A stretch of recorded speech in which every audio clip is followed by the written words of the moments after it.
बिस्मिल्लाहिर्रहमानिर्रहीम। पिछली वीडियोस की कंटिन्यूशन में मैं एक बहुत ही इम्पोर्टेंट टॉपिक पे बात करना चाहता हूँ। इसकी सबसे पहली बड़ी बात तो ये है कि इसमें यह है कि मैं किसी से कुछ इंडस्ट्रीज़ का हमने ये आर्क फ्लैश एनालिसिस किया, तो बड़े बड़े सीनियर इंजीनियर मेरे दोस्तों ने मुझसे पूछा, पहले तो हमें ये बताओ कि आर्क फ्लैश होता क्या है। इलेक्ट्रिकल सेफ्टी में बिल्कुल एक न्यू कंसेप्ट है और हमने भी और इसमें जो मुझे अगर NFPA 70 बहुत ज़बरदस्त है, जिसे बहुत डिटेल में उसने किस तरह कैलकुलेट किया जाए और इसकी क्या इंपॉर्टेंस है। ये सेफ्टी का एक न्यू कंसेप्ट है। आप सारी सेफ्टीज़ आपके पास हैं, overload, short circuit, ground fault interruption या लीकेज करंट इंटरप्शन। उसके बावजूद भी अगर ब्लास्ट होता है या कोई धमाका होता है तो आपकी ह्यूमन सेफ्टी कैसे प्रिजर्व करेगी, उसी पे आज मैं कुछ बात करना चाहता हूँ। और उसमें ये कि ये है एक आर्क फ्लैश एनालिसिस और उसमें जो मेजर कोड है वो है 70 NFPA का 70E, जिसमें पूरी डिटेल्स एक एक करके किस तरह कैलकुलेट किया जाए। हमने बहुत सारे प्लान बनाए, मैं कुछ डिटेल इसकी बताऊंगा आपको तो शायद कुछ हद तक आपको क्लियर हो जाए। और ये आर्क फ्लैश भी आजकल जो इंटरनेशनल इंडस्ट्रीज जो मल्टीनेशनल्स हैं वो बहुत ज़्यादा इसे एम्फसाइज कर रही हैं और हमने तो बहुत सारे प्रोजेक्ट्स का किया है और अब पता नहीं, अब उसमें इम्प्लीमेंटेशन कराने की भी बहुत कोशिश की है। इसमें सिर्फ ये है कि अगर किसी वजह से अगर ब्लास्ट होता है और इसमें एक पैनल में भी एक डिवाइस लगता है ADDFC, जो आर्क अगर कोई होती है तो पावर को ऑफ कर देता है। ये भी एक श्नाइडर का है और ये भी इस तरह की भी अब डिवाइसेस आ रही है, लेकिन एक्सपेंसिव है इसलिए पाकिस्तान में लोग इसको प्रेफर नहीं कर रहे हैं अभी। लेकिन उसके और दूसरी प्रिकॉशंस भी बहुत सारी है जो मैं आपके साथ अब कंटिन्यूशन में चलता हूँ। उसमें पहली स्लाइड तो मेरी ये की है कि 1998 में एसओ लॉन्गफोर्ड में एक बहुत बड़ा ब्लास्ट हुआ इसके ऊपर, और इसका इंट्रोडक्शन ये है कि modification in workplace safety rules and regulations have increased the awareness of hazards related to electrical arcs. It is very important that proper precautions are taken by engineers, technicians and anyone working near potentially dangerous electrical equipment. National Fire Protection Station NFPA Standard 70E provides the guidelines for work involving electrical hazards and the selection of arc flash protection equipment. What is an arc flash? Electrical arcs from a medium that is normally an insulator, such as air, is subject to an electric field strong enough to cause it to become ionized. This ionization causes the medium to become a conductor which can carry current.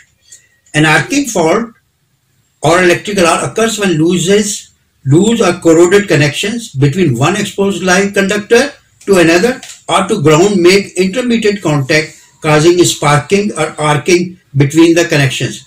The resulting heat can break down the insulation of the wire and may be the trigger for an electrical fire. Arc flash hazard is the danger associated with excessive heat exposure and serious burn injury due to arcing faults in electrical powers. Reason for arc flash: careless workers working on energized equipment, accumulation of dust and water, connections loosened, twisted cable, condensation of vapor, static electricity. Improper work procedure.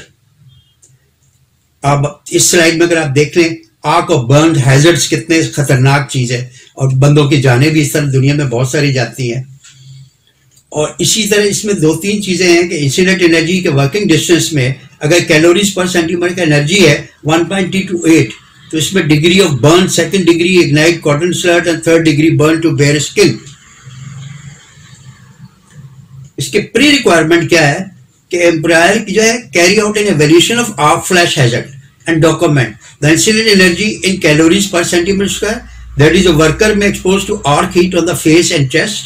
The worker is required to wear FR clothing and PP adequate to protect the body.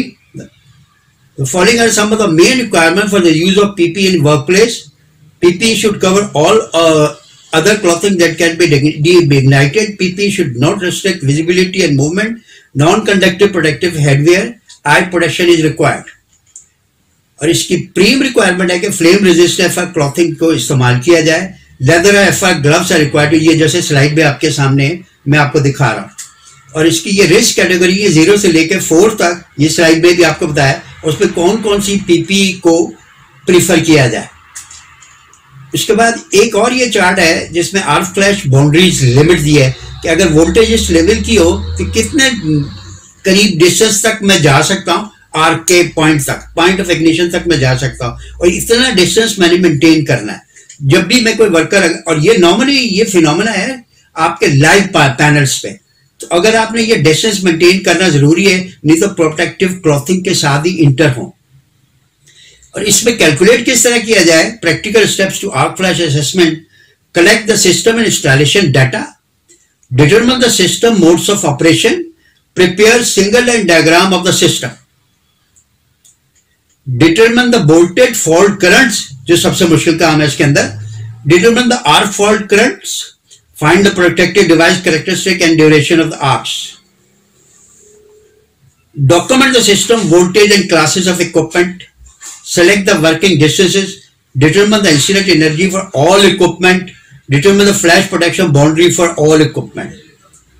और ये एक chart है जो practically है कि इसमें हमने कुछ एक प्रोजेक्ट किया था कि उसके अंदर LT panel 1, panel 2, panel 3, panel 4 कि ये शॉर्ट सर्किट करंट कितना है, उसका डिस्टेंस कितना होना चाहिए, flash hazard distance at 18 inches working distance पे कितना होना चाहिए, आर्किंग करंट कितना है, और रिस्क लेवल किस कैटेगरी में आता है।